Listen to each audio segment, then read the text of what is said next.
Le systema, au départ, la plupart des instructeurs le définissent comme un art de survie. Donc, c'est-à-dire être capable de rentrer chez vous le soir sans problème, même si vous êtes exposé à une situation violente. C'est, on va dire, c'est le niveau le plus basique du systema. Le fait que ce soit un art de survie fait que le systema est absolument pas dédié à la compétition, ni à l'esprit sportif, ni à ce genre de choses. Ça fait qu'il a certaines spécificités qui peuvent ne pas vous correspondre si ce que vous cherchez, c'est à combattre un contre un et à tester vos compétences. On va se tester au systema aussi, psychologiquement beaucoup, mais pas dans l'objectif de montrer à quelqu'un d'autre qu'on est plus fort que lui. C'est pas cet objectif-là qu'on a. Le systema, au départ, ça a quand même été créé et appliqué par des militaires russes, dont l'objectif, avant tout, était d'accomplir une mission et pas de se coller des peignets avec tous les gens qu'ils rencontraient dans la rue.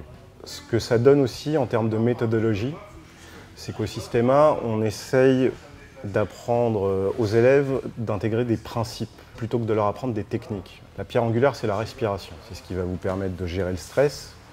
C'est aussi ce qui va vous permettre de bouger, de rester en mouvement. Ça, c'est le deuxième fondement du systema, le mouvement. La respiration, c'est aussi ce qui va vous permettre de rester relax. Ça, c'est très important parce que le relâchement, c'est ce qui va vous permettre de rester libre de vos mouvements, ce qui est généralement assez important dans une confrontation. Et le quatrième élément, c'est la posture. La posture, simplement, si vous vous tenez correctement, vous aurez plus de liberté de mouvement. Et surtout, vous pourrez continuer à respirer correctement. Et vous aurez donc beaucoup moins de mal à gérer votre stress. Donc pour apprendre ces principes, on a deux types d'exercices, en gros, dans le systema. On a des exercices d'apprentissage, donc des exercices assez ludiques pour nous faire intégrer certains de ces principes que je viens d'évoquer.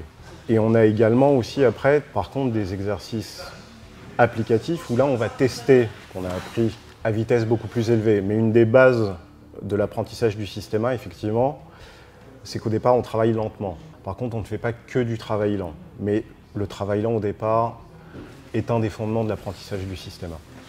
Après, petit à petit, on va accélérer, on va faire des choses plus intéressantes, on va se mettre quelques peignets, mais c'est toujours fait dans un bon esprit. On n'est pas là pour prendre le dessus sur un partenaire. Tout le monde apprend en même temps au systema. Votre partenaire, c'est votre instructeur.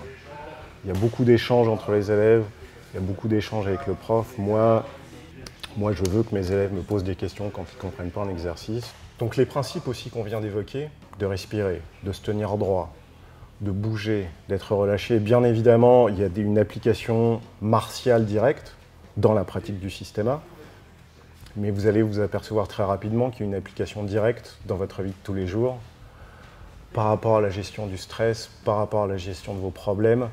Voilà. Le systema, c'est une pratique qui, si vous la laissez, en fait, quelque part, va tout de suite occuper d'autres pans de votre vie, en fait, et va dépasser l'aspect purement martial de la pratique. À bientôt, j'espère.